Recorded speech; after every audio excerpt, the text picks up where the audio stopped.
Welcome to another spiritual awakening with yours truly, A.G. Green. You know what it is, family? Tag, share, text. Text, share, and tag. Let me know if you can see and hear me well. Let me know if you can see and hear me well. So excited and delighted to be with you. Tag, share, and text. Text, share, and tag. What a blessing it is to be in your midst, to be in your presence. We're not just connected by technology, we're connected by the spirit, we're connected in consciousness. Tag, share, and text, text, share, and tag. Blessings to you, Linda.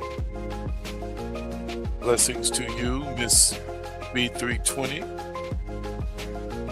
My Krissa, good evening. Good evening to our resident therapist.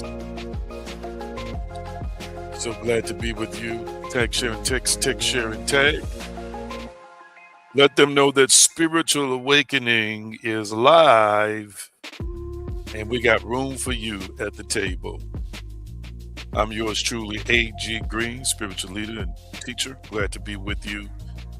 Despite the time of day it may be, some are watching live in the evening, others in replay at various points on the continuum that we know as time. Nevertheless, however and whenever you're watching me, I am so thankful and grateful. Let's pray. Almighty, we're so thankful and grateful for this connection by spirit and consciousness. Thank you for your inner guidance. Thank you that we're evolving, transforming, and ascending. Let the gospel of consciousness and the power of love prevail. In these sessions, give us clarity, insight, revelation, elevation, and understanding. And we remember the power of the name and the way of Yeshua. It is so, and so it is. Thank you again for tuning in on this particular evening. I hope that all is well with you, and you who are watching me tonight. Again, you are watching Spiritual Awakening with yours truly, A.G. Green. And I always like to remind us, there's a text in Ephesians 3:20 that says, "Now to him that is able to do exceeding abundantly above all that we ask or think, it's according to the power that worketh in us."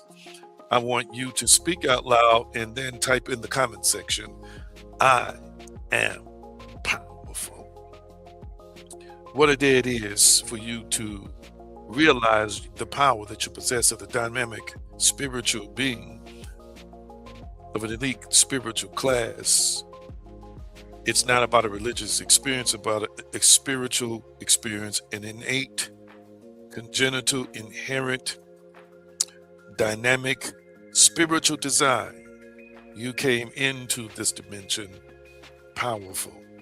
Now you have permission to own the power. Come on, I want you to type in the comment section, "I am powerful." That's it. Type it in the comment section and speak it to yourself.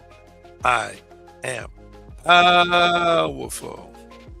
The I am that is one with you is endless. And then the individualized concept of God that you are is powerful as well. And we on this platform do not defer or outsource our power to anybody else, but we recognize that we live from the inside out. That's it. I am powerful. Thank you so much again for joining us. Follow us and like and subscribe on the various social media places that we have a presence: TikTok, Instagram, Facebook, Pinterest, Twitter, and YouTube. We're going to get into some teaching tonight. And I quickly just got to check in with you real quickly. I have to check in with you. I'm going to maximize my time this evening. Feeling a little tired and fatigued, but I want to share a few things with you tonight that I know will be empowering to you. But family, what's good? What's good? What's good? What's good? How has your week been going thus far? My week is a good week. I am thankful and grateful to be in the state of mind that I am today. And I always express gratitude daily, no matter what's happening in my life. But I'm feeling pretty good, and I would definitely call this a good week. Now, you tell me, family, what's good in your life, and how has your week been going thus far? Remember, this is a safe place and space. How you interpret your world, your reality is up to you. Whatever you say, we support you. And however it is, you are interpreting your lived experience. So, real quickly, tell me what's good and tell me about your week. How has it been going thus far? Definitely an eventful week, for sure. Let's see, our resident therapist says my week has been going smooth and have been feeling an overwhelming sense of gratitude. Wonderful. It is gratitude, thanksgiving, and praise to the creator, source, and sustainer is a most powerful, peaceful place to be. Thank you for sharing that. See, my Krista says, all is well. Week has been going great. Wonderful. And Linda says, great. No complaints.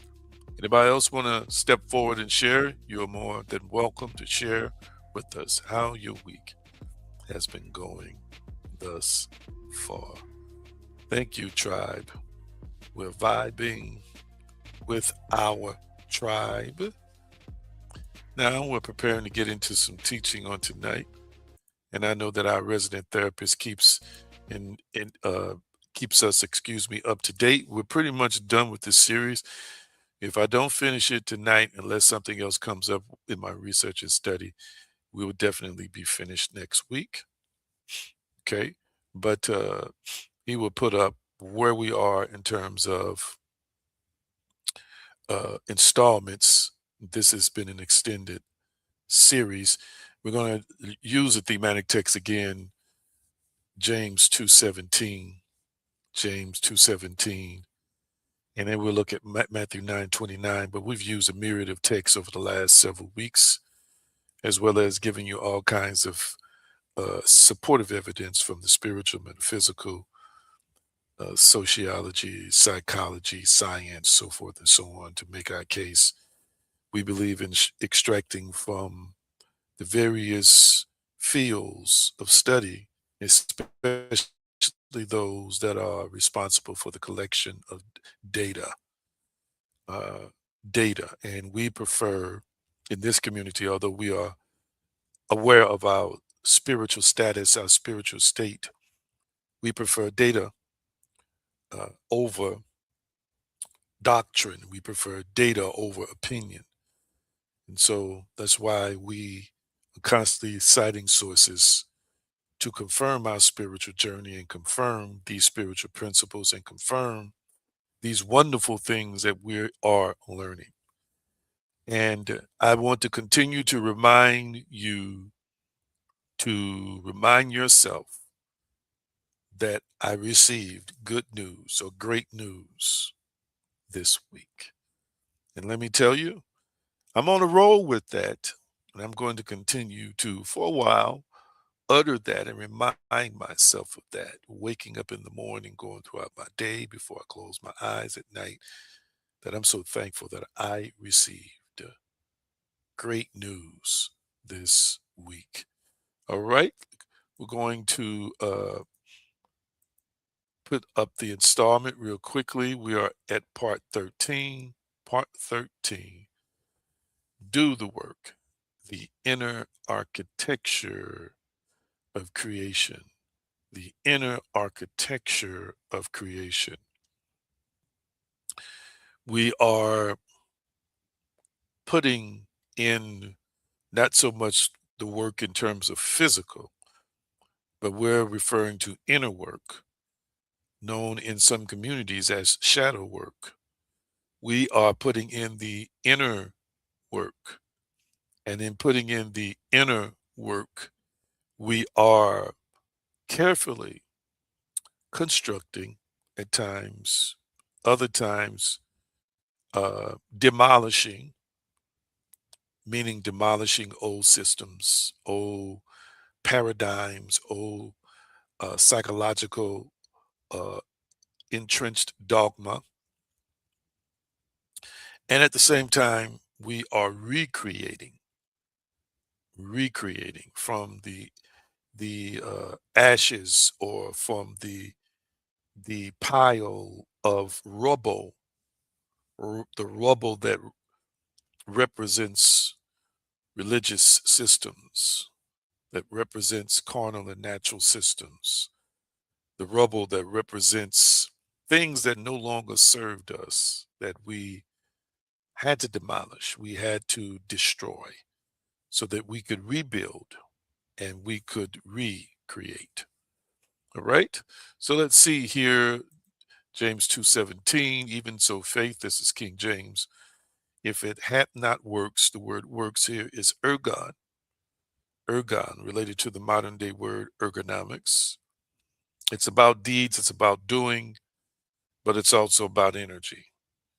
If it had not had not works, if it hath not works, faith, if it don't have works, is dead, being alone, the NIV Bible.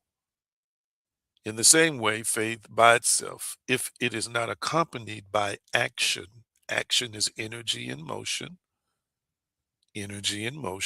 beginning with the mental state, the mental realm, mental energy, and expressing itself as physical energy. Faith, if it is not accompanied by action, is dead. It is dead. We are doing the work again. It is the inner architecture of creation. We're doing the work and we're discussing the inner architecture of creation. I want you to type in the comments section, I am a creator and manifestor. Type that in the comments section. I am a creator and manifestor or manifester. Type that in the comments section. I am a creator and manifester. As we continue to understand and recognize that we live from the inside out, the old Hermetic principle, as within, so without, the biblical texts, thousands of years behind other ancient texts, grants us some continuity. As he thinketh in his heart, so is he. And as we are looking at James, even so faith, as we've explained it from a metaphysical lens, it is assumption. It is inner assumption. It is, of course, we looked at the text of Hebrews 11:1 and use it as support text for the definition of faith. Faith itself, pistis, credence or conviction of religious truth concerning God. But from the metaphysical eye, faith is identity assumption. It is identity assumption. Faith or identity assumption without works, embodied action, produces no tangible outcome. No tangible outcome. Just sharing with you briefly the biblical integration here and how faith requires alignment. It requires alignment. And we'll get to Matthew 9:29, according to your faith be it unto you, in just a few minutes. I don't want to go back through all the old notes, but I do want to touch briefly on how we discussed sociological gravity, or how old systems can pull us back. How old systems can pull us back. Remember, when you are in the midst of change and making change in your life, you're going to shed and discard old systems. What I want you to understand is that we must learn, even as it relates to uh, the old systems of family and the mentality, the ecosystem of thoughts, not just in family, but sometimes friends, the circle of friends, sometimes the culture that we have been raised in that reinforces things like small thinking, scarcity habits, emotional reactivity, avoidance patterns. I want you to understand that as you grow and as you expand, you're going to shed these systems. The challenge is that you must learn how to interact with people who are still a part of that system and not be drawn back into it. Navigating through visitation in an old system can be a challenge for people. But I do want you to understand that when you leave the womb, you can't go back. I'm going to say it again. When you leave the womb, you can't go back. I want you to type that in the comment section. When I left, or when I left the womb, I could not go back. When I left the womb, I could not go back. Type that in the comment section. The womb, the uterus of a woman, baby is growing in fluid, breathing amniotic fluid, living in darkness, floating in liquid, thriving in liquid. The child is so tiny that it can fit inside of the mother. It is living in a system. It is not breathing air. It's not even using its lungs yet, but it is alive inside the womb of a mother. It is participating in a life system, a pre-birth system, a pre-birth environment that is different from the outside world, that at some point in time it will invade, at some point in time it will emerge into, at some point in time it will protrude into, even intrude. Once you leave through birth, that system where you are breathing liquids and you don't need your lungs, and where your food is being fed to you through an umbilical cord, and where you are existing in total darkness. Once you leave that system, that pre-birth system that's contained within the womb of that woman throughout the gestational cycle, you can't go back. You can't go back.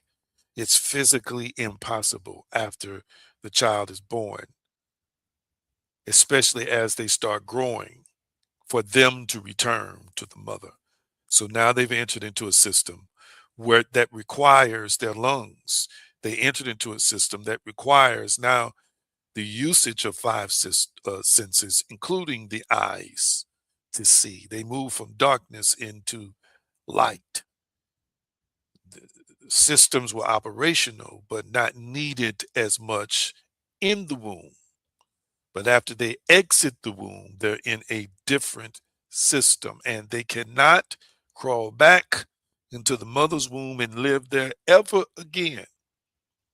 I want you to see in this illustration how you outgrow systems And if you outgrow systems, now the difference in terms of um, consciousness and state of mind and so forth and so on is, yes, you can revert back to the old, but you'll never be the same.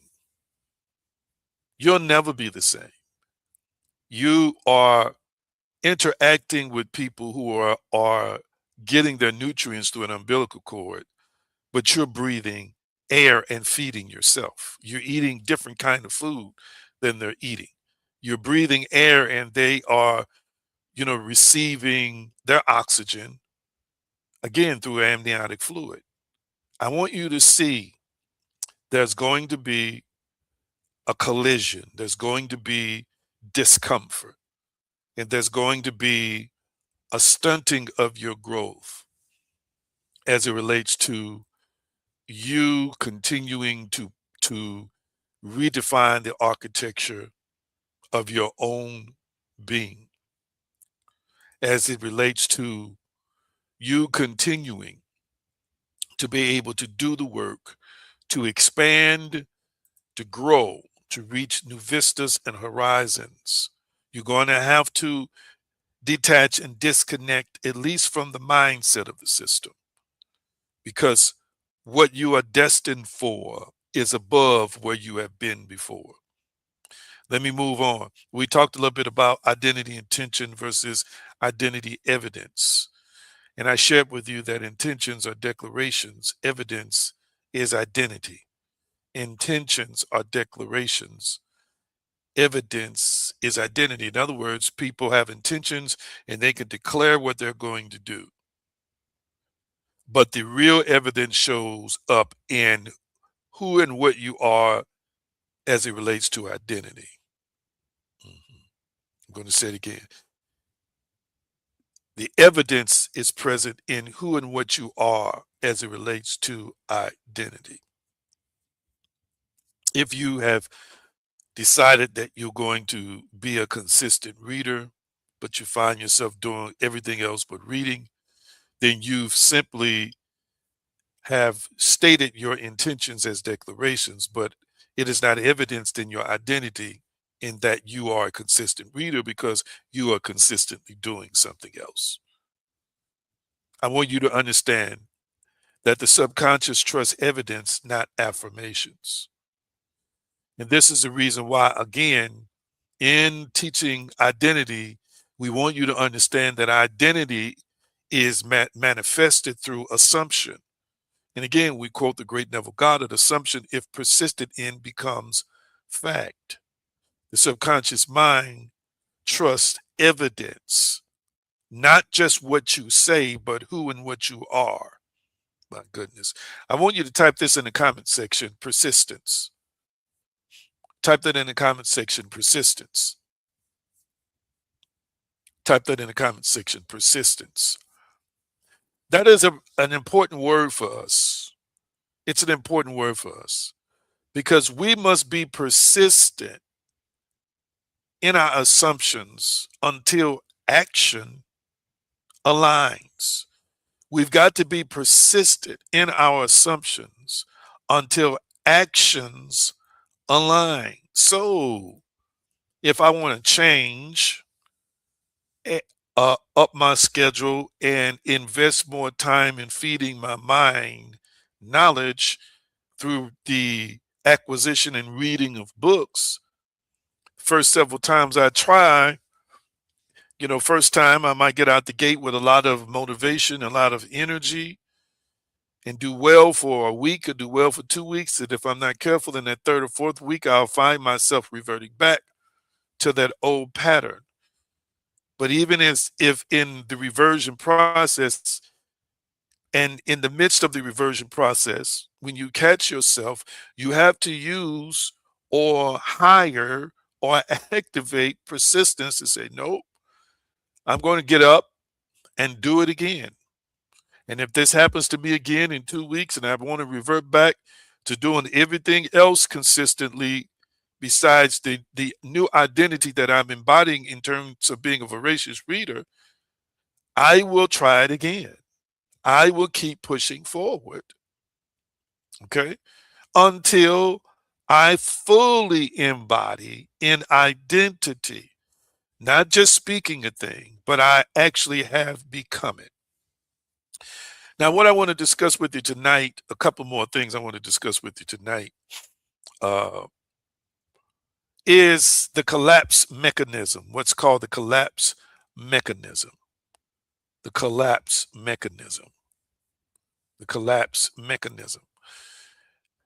And as we are, again, expanding our architecture, being inwardly, as we are correcting, making changes, as we are acknowledging that a real inner makeover is necessary and doing the work consistently inwardly to make those modifications.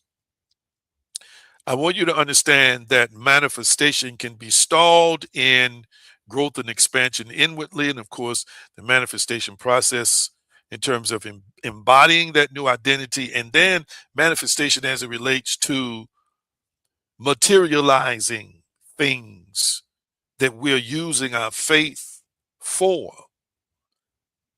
It can collapse through a sequence, and it can collapse through a sequence that I am getting ready to share with you now. And I'm just going to share 7 items or 7 things that are a part of the sequence. It could easily be shorter, it could easily be longer. I just have 7 on my list.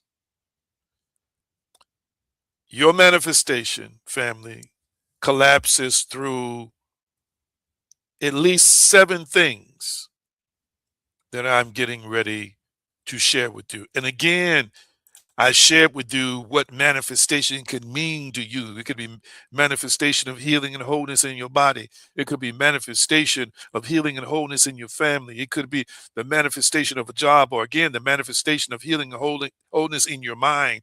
It could be the manifestation of a new identity, or the manifestation of elevation or accessing a higher version of you. It could be the manifestation of a relationship. It could be the manifestation of finances. I'm showing you now how whatever manifestation, or whatever manifestation means to you, or however you define manifestation, or whatever is the object of your manifestation, it can collapse through at least the sequence of 7 things. Number 1, you declare a future identity. Now, I want you to type it in the comment section because this will help you remember. Number 1, you declare a future identity. I could put it up on the screen. I still can put it up on the screen, but I want you to type it. Number 1, you declare a future identity. Why is that? Well, faith is now. And again, I know you've heard it from me, and you've probably heard it from other spiritual teachers and some people in the scientific realm who say things like time is not real. It really is a construct that we created, and it's a construct we created to measure our movements and pinpoint events uh, throughout the course of what we call life. It's a metric that we use to try and, in a sense, quantify a portion of our existence. Faith is always now. It's always now. And if you ever want to become something else, you can't say, well, I'm going to become that tomorrow. I'm going to become that next week. Because now, number 1, you are a divine spiritual being with both a conscious and a subconscious mind. And that subconscious mind, a spiritual mind, the manifesting mind, will be receiving a message from you that not now. Not now. So when you're declaring, oh, I'm going to be this tomorrow, oh, I'm going to be this in 5 years, you are literally telling yourself, I'm not that now.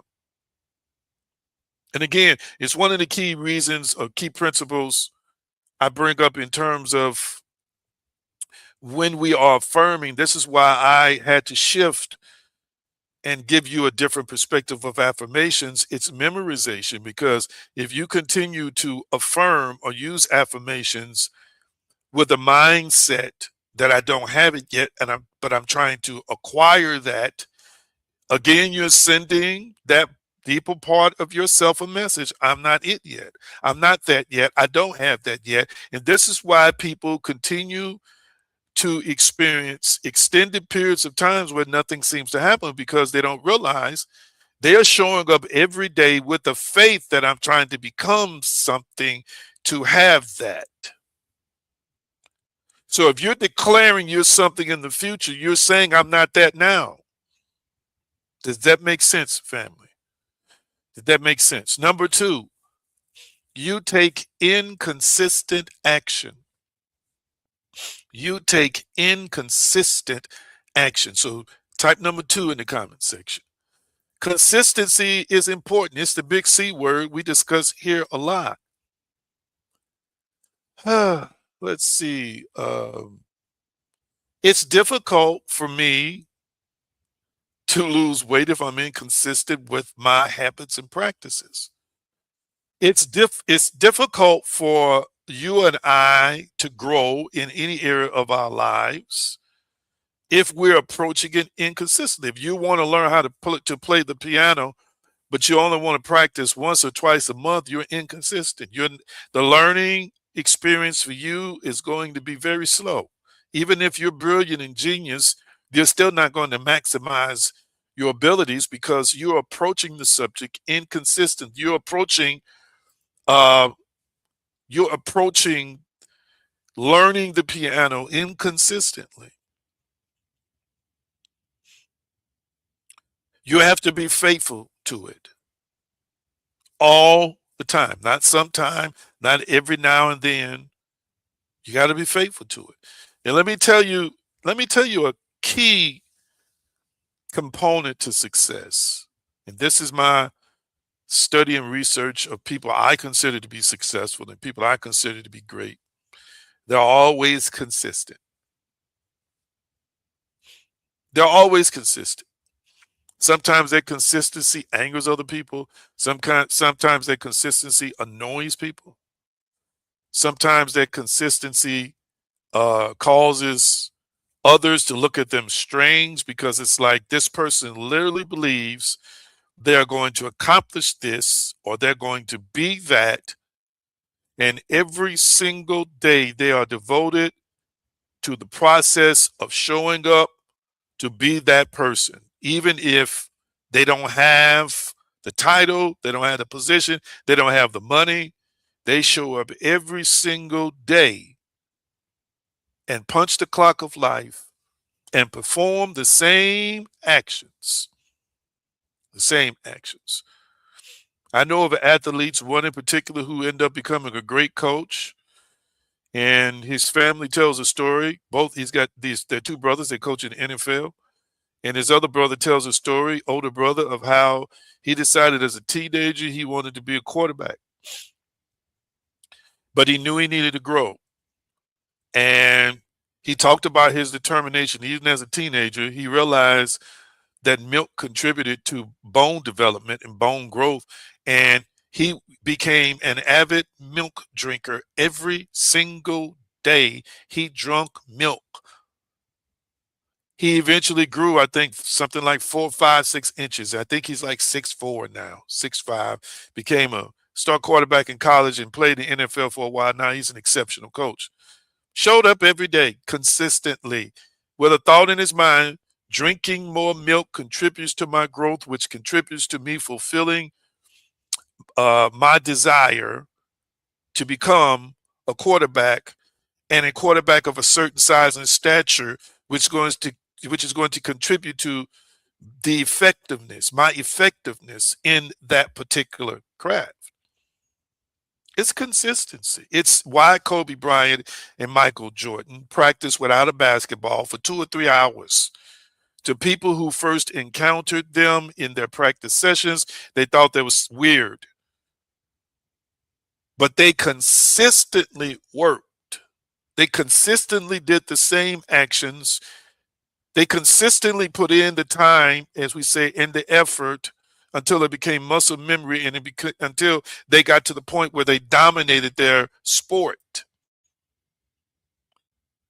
Manifestation is going to collapse if we don't take consistent action. Number three, the brain updates its model toward the old identity. The brain updates its model toward the old identity. That's number three. Say it again. The brain updates its model toward, TOWARD, the old identity. Okay. So if you and I are trying to create a pattern of something new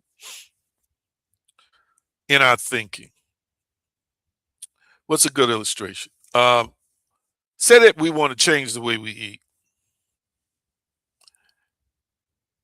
And we are not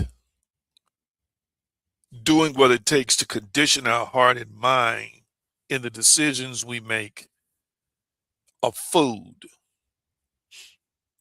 What's going to eventually happen is that, say we had 6 months of good eating, but we went through a string or series of events where we ate badly for 3 weeks in a row. We ate badly for a month.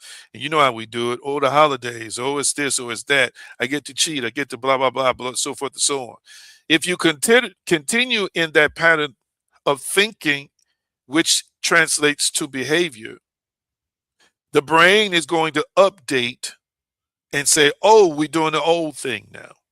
So we are that person who eats just trash. We are that person who eats a bunch of things that are unhealthy, that packs on the weight, so forth and so on. Say you have another goal that you want to stop cussing. So you go 6 months and you ain't cussing folk out like you used to and every other word, and you're doing good, but then you have some opportunities sometimes where you whip friends and family. You get loosey-goosey, as they say, loosey-goosey, and you just firing them off. Oh, firing them off. And before you know it, they're doing this 2 weeks in a row. Before you know it, you're doing this multiple times a month. The brain is going to update itself and say, oh, we that old cusser like we used to be. We that old cusser. Not that I'm saying there's anything wrong with that. I'm just saying if you're trying to make a change. So your manifestation is going to collapse because the brain is going to decide you're not that new identity anymore. You're really that old identity. My goodness. This is powerful because we can use this example in all phases of life. Some of y'all had tempers. Some of us dealt with apathy. We dealt with rejection. We dealt with depression. Hear me. And we go for months and we do well in this new identity that is mastering that. But then again, we have some slip ups. If we maintain the slip ups or the slippage, the brain will update and say, nope, you are the identity of this old person who struggles with this, who has a problem dealing with this, and who has a problem mastering that. And all the old chemical reactions in your body return. That was number three, right? The next part of the sequence that is a part of manifestation collapse is number four, confidence weakens. Confidence weakens. I love the biblical text that says, cast not away your confidence, for it brings great recompense of reward. People don't understand that confidence is very important. Let's see. Now, faith is the substance, hypostasis, which means assurance, also confidence of things hoped for. So, that conviction, there is no real conviction without confidence. And remember, conviction is a key component to faith. It's a key component to assumption. It's the key component to a embodiment. If you are not convinced, which is the root of conviction, if you're not convinced, then you're not confident about it. People should pay close attention that you've got to guard your confidence when you are in the flow of embodying, when you're in the flow of becoming. If you are praying and meditating and becoming the house owner, you got to maintain the conviction that I'm the house owner.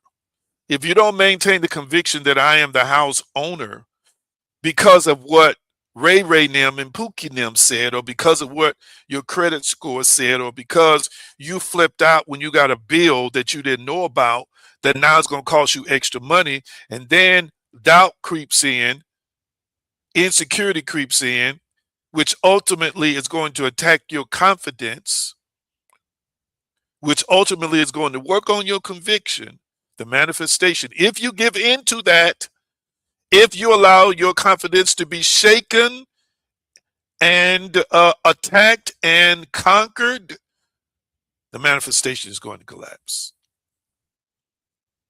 You must maintain your confidence. Do not allow people to talk you out of stuff you're supposed to be confident about.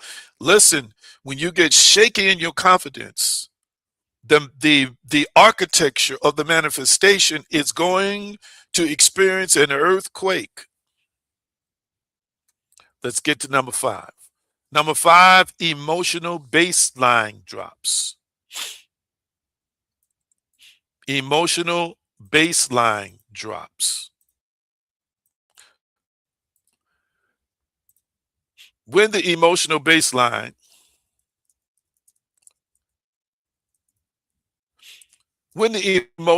baseline drops, okay, and the emotional baseline, family, is an individual's natural default or habitual mood state, which they return after emotional arousal or stress. It acts as an emotional home, reflecting how a person generally feels on a daily basis. Example, if they're calm, if they're anxious, if they're content, rather than momentary reactions to events. So another definition is it is the habitual long-term pattern of your emotional state. While you may experience highs and lows, your baseline is the ground you return to. Now check this out. This is powerful.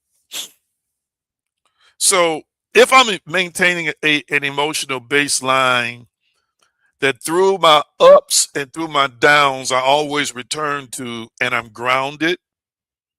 I'm doing my grounding work. I'm working on my inner fulfillment. I am, you know, this is where I come back to. This is the emotional baseline I come back to, which means that you're not subterranean. You're not in the dungeon. You're not in the basement. Watch this. You're not in chronic depression. You're not in severe depression. You're not in apathy. You're not in cynicism. You're not in disingenuousness. You're not in hopelessness. Say your baseline is up here and all these other things are down there. If your baseline ever drops, your manifestation level drops. If your baseline ever drops, your ability to manifest to the thing that you desire, the being you desire, or the things you desire diminishes. I want you to hear me. Because whether you know it or not, you are manifesting from your dominant thoughts and your dominant emotional state. Because your thoughts and emotions are thoughts, there's a dance they do. There's a connection they have with each other. And many times when people find themselves plunging to a depth below where they normally are, and you don't come back up, this is where they drown, down here. So imagine your baseline was just above water. Just above water. So you would go down in the water. Some days you'd be, oh. But you come back up to the baseline, and then the other days you be happy and gleeful and cheerful and celebrating. You go up here, but you're going to always come back here where the baseline is. You know what that means? You don't drown at that level. You maintain at least where you can breathe. You maintain at least some sense of freedom. You maintain at least a certain quality of life. That emotional baseline is, again, connected to your state of consciousness, your state of mind, which determines your state of being. But if it ever goes below the water level, am I making sense with this analogy? Then whatever it is you were trying to manifest from here is going to be even more difficult to manifest from there. Or you can manifest yourself up above the water again more consistently. But if you go down and don't come up, the identity that you've been holding the frame with, and all those things that emanate from that in terms of your desires and dreams and things that are in the manifestation chambers, in the manifestation machine, in the manifestation incubator, are now threatened to be aborted and not come to birth, not come to fruition, because you allowed your emotional baseline to drop so low until you no longer have the hope. You no longer have the emotional stability. You no longer have the mental stability in your thoughts, the mental consistency in praise and gratitude and hope and faith and love and joy and peace and optimism. You down here now. Well, woe is me. Everything always happens to me. People are always against me, and I never get what I want. And I'm not pretty, and I'm ugly, and I'm just broke, and nothing. Everybody else gets to have what they get to have. That's when your emotional baseline starts dropping like that. It jeopardizes all your hopes and dreams, and this is why many people check out. Many people can be on a good trajectory, on a good flight path, and the emotional baseline dips. And with that energy of hope, that energy of power, that energy of optimism decreases. Number 6, behavior regresses, regresses. Behavior regresses. Behavior regresses. Behavior regresses.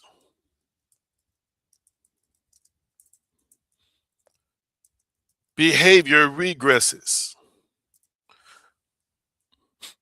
What that means is you're going to return to an earlier, less mature developmental stage. And they go on to talk about it's often used as an unconscious defense mechanism to cope with stress, trauma, or anxiety. You start acting out. Now, you see this is common in children. For example, children can experience behavior regression all the time. Do you realize that there are things that can happen to children in life that causes them to wet the bed, that causes them to act like they're not potty trained, that causes them to become clinging and have more tantrums and start experiencing separation anxiety, sleepwalk, and all this other kind of stuff, have difficulty sleeping? That's a form of what's called behavioral regression. What I'm talking about that's related to our subject matter, and I want to make sure we put the number with the my Chris's behavior regresses. That is number 6. So let's put the number up with it next to it. I want you to understand that we've been doing great. We've been doing great. Okay. I'm seeing progress. I'm feeling progress. The money is flowing. The opportunities are coming. Things are happening for me. Oh, it's so great. It's yes. I'm reading, I'm studying, I'm attending, I'm connecting with the group, I'm reading my articles, and then you might be leading, you might be advising, you might be doing all these wonderful things you normally do. The emotional baseline drops. Your behavior regresses to a less mature state. Now you go from you at master going from 0 to 10 in 5 seconds. Now it takes you like 2 days to go from 0 to 10. But now you back to 0 to 10 in 5 to 10 seconds. Now you're back to a lesser way of processing, a lesser way of thinking. Now you're back to a less mature perspective. Am I making any sense here? When our behavior regresses, when we start acting like that younger, immature, didn't know, didn't have a clue, or angry, mad as hell, don't believe nothing, always doubtful, busybody in other folks' business, when we start acting out or acting like we don't know when we once did know, when our behavior just goes backwards or downward, the manifestation is going to collapse. Listen to me, family. Listen to me. Listen to me. Listen to me. We have to maintain a consistent behavior in the face of anything and everything. So I have this conversation with a lot of people of faith because I see sometimes behavior regression in people who are facing storms and trials and tribulations. And trust me, I know what that's like. I've been there. Well, you can start acting like you never learned the lessons. You can start acting like you never saw the miracles. You can start acting like the principles never worked. You can start acting like you never had no success. You can start acting like nothing good has ever happened to you. You can start acting like the creator and the source has never benefited you, never prospered you, never helped you, never supported you, never blessed you, never opened doors. When you act like that and act out, you're showing up in the universe in a way that says, I'm not in control, or I am intentionally, again, releasing a lack of faith or a faith in fear or a faith in an outcome. I know I should know better. I know I've experienced better, but I'm showing up today as one who's defeated. And that's what you get in return. That's what will echo back to you. You wet in the bed again. Come on now. You conquered sleeplessness because you were worried, but now you back to sleeplessness because you worried again. Mm, mm, mm. You conquered insecurity. You conquered body image and body shame. You conquered rejecting love and support, but now you back to that place again where your behavior is regressing, excuse me. The manifestation, the dream, the house, the dream life you're building, the dream world you're building, the architecture inwardly is now going to jeopardize what you have been creating in an architecture outwardly. And number 7, the outer world reflects the dominant identity. This is the sequence. The outer world reflects the dominant identity. Wow. In other words, a double-minded man, I told you, the book says is unstable in all his ways, a two-minded man. But the one who dominates, you can't serve two masters, Yeshua said. You're going to love the one or hate the other. Whichever one you love the most, whichever one you give attention to the most, is the dominant thoughts, or the dominant thoughts, excuse me, and becomes the dominant behavior. And that's what's going to show up in the world. That's number 7. Did y'all get that? I need number 7 to come up. The outer world reflects the dominant identity. The outer world, number 7, reflects the dominant identity. I feel good. Thank you, Holy Spirit. So now we have taken on an identity that, well, that's who and what we are. Whatever it has led to in this sequence, this is the final state. And now what we're looking at in the outer world is coming from the inner world or the inner dominant identity. Am I making any sense thus far? Still waiting for Krista to put up number 7. Am I making any sense thus far? So family, it starts that you declare a future identity. I've explained that. You take inconsistent action. The brain updates its model toward the old identity. Confidence weakens. Emotional baseline drops. Behavior regresses.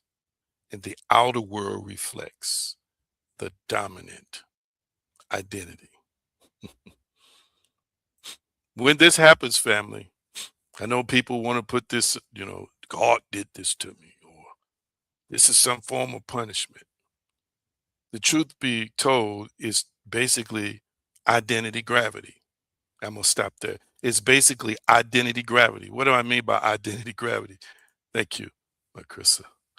It's identity gravity in that your identity is the thing that drug you down.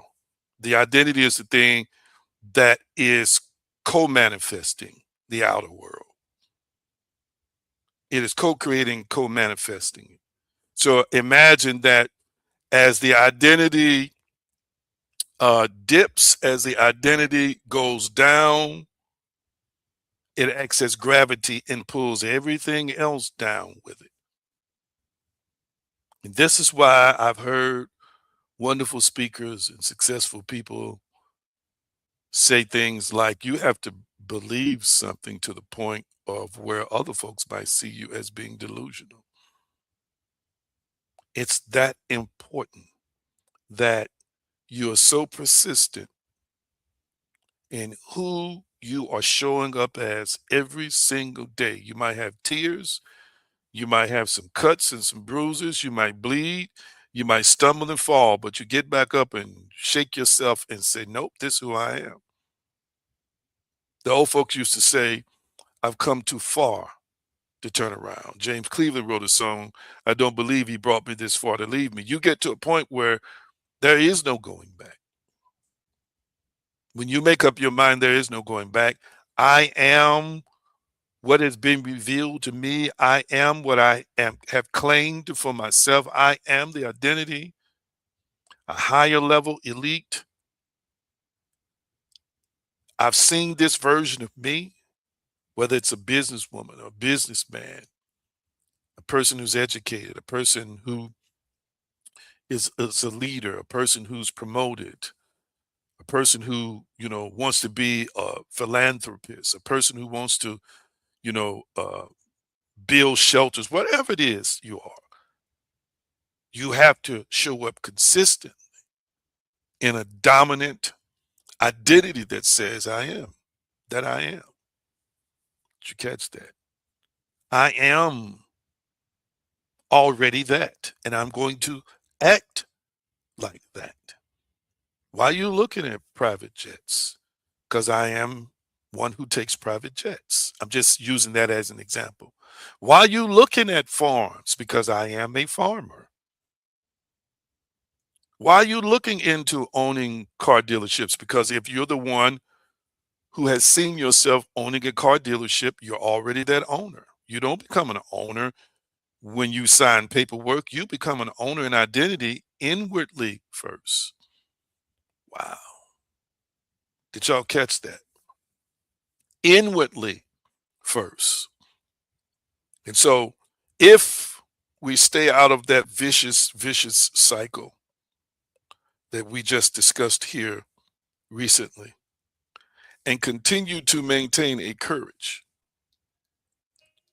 to be. Paul Tillich wrote a profound book called The Courage to Be that I loved.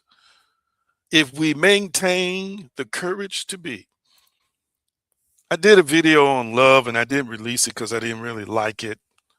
I probably will eventually release it. I'm gonna let somebody look at it. I'm gonna remake it and let somebody look at it. Why did I bring it up? Because it takes the courage to be something. And I use love as an example because some of us are stricken, it feels like a disease and a curse, with the ability to love deeply. And it takes courage to not allow people who've betrayed you, turned their backs on you, tried to kill you and destroy you, thrown your love back in your face. It takes courage to continue to show up every day without being bitter, without being a hellion, without being the angry person, without being the closed off person, without being the person who retreats and shuts down. If you are designed to love, that's the example I'm using, you got to show up as love. Otherwise, you're being disingenuous with yourself. You're not owning your own DNA. You show up in that identity every single day. If you are a helper, but people have burned you and hurt you and frustrated you and disappointed you and used you and taken advantage of you, and you said, I'm not helping nobody else anymore, the person you are hurting the most is yourself. Within the very fabric of your spiritual, mental, and physical DNA is a helper at elite levels. And if you allow people and their foolishness, if you allow people and their craziness, if you allow people and their zaniness to cause you to retreat from who and what you really are, then you're going to sit down on your own destiny. It takes courage to be something in the midst of situations and circumstances that are telling you to quit, that are telling you you're not that, that are telling you we don't appreciate what you are. Whatever the dream is, does it make a difference how many people laugh in your face? Whatever the vision is, it doesn't make a difference how many people scoff at you and mock you. You've got to be like Yosef, Joseph, in the Hebrew Bible. You've got to maintain in your heart that I have had a divine revelation concerning my situation. The situation is I am a ruler.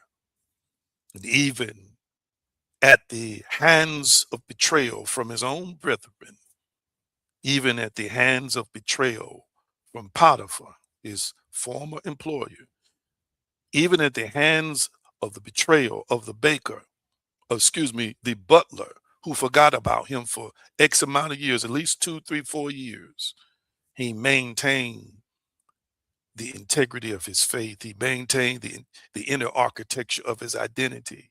He did not compromise himself or nor compromise his dream because he walked through the valleys of the shadows of death. He, like David, he decided, I would fear no evil. I'm going to hold on to who and what I am. Shatadaba. And I tell somebody right now who's watching me, it takes courage to grow. It takes courage to be better.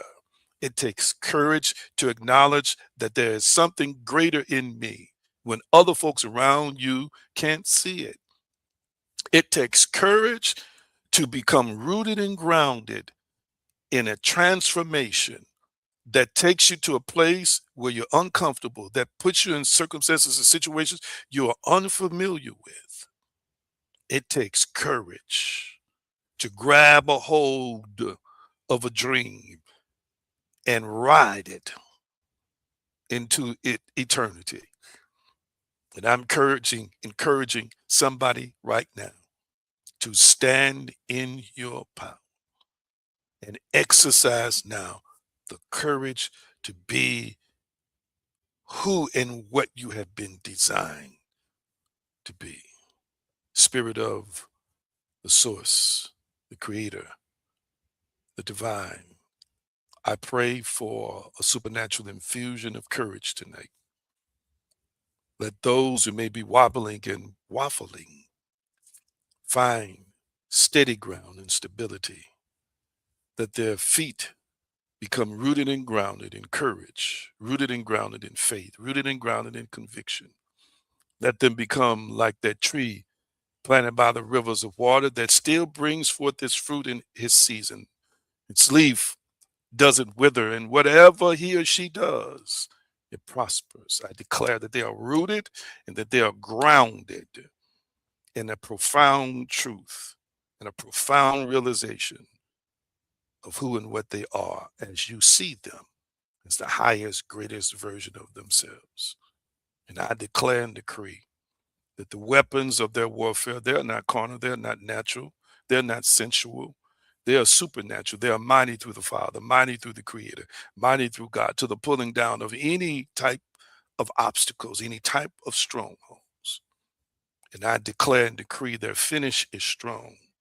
I declare and decree that their provision is steady and consistent and overflowing.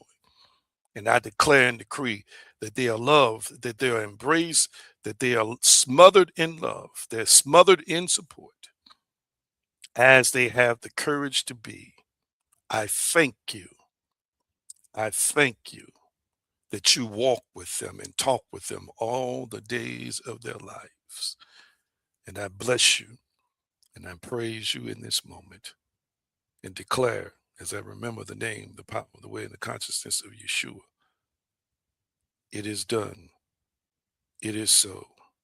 Ashe and Namaste. Thank you, thank you, thank you. Well, if you desire to give, family, you know that you can always give to this platform. And I'm going to start putting up a physical address for people who might want to do something tangible in terms of a money order, as a gift, or as an offering. This is free will. You do it as you are led to do it. But before I release you tonight, tell me what you thought about the teaching. What did you think about the teaching tonight? Did it make sense? Did I make it make sense? Did I make it make sense? Did you see yourself in it? Did you find any nuggets that you can extract, that you can unearth, that you can dig up, that you can use and apply in your own personal lives? Talk back to me, family. And then I'm going to release you with the blessing. And the rest of your day is going to be the best of your day. What did you think? Real quickly, what did you think? Thank you so much for your time and for your attention. Thank you so much for your love. Thank you for your attentiveness. Thank you for applying it. Thank you for showing up every time. Thank you. Thank you. Thank you. Mm-hmm. Thank you. Thank you. Thank you. Thank you. Thank you. I appreciate you all so much. And remember, share these broadcasts with people, even if they don't normally watch, whom you think it will benefit. You can still grab the link on YouTube. I think it shows it's still available for public viewing. They couldn't watch it in Patreon, of course, if they're not members, but share the link. These messages may help change somebody's life. Shalom, shalom, peace, wholeness, and prosperity. Nothing missing and nothing broken. See you, family, in a few days. Thank you for being a part of this journey of awakening and transformation. Support the light through Revolution Inc. by liking, sharing, and giving. Cash App $AG Green and $AG Green Enterprises. You can also give by Zelle. Anthony G. Green at hotmail.com is what you use. And Chime $Anthony/Green/336. If you haven't joined as a member of Patreon, now is a good time. We're a spiritual community that's evolving, transforming, and ascending. If you like what you have seen and heard, connect with us. It's time to vibe with your tribe. Also take time to visit theaggreen.com for the latest developments and just explore divinespeciesshop.com for spiritual tools to elevate your life. Your love and support helps keep this mission alive.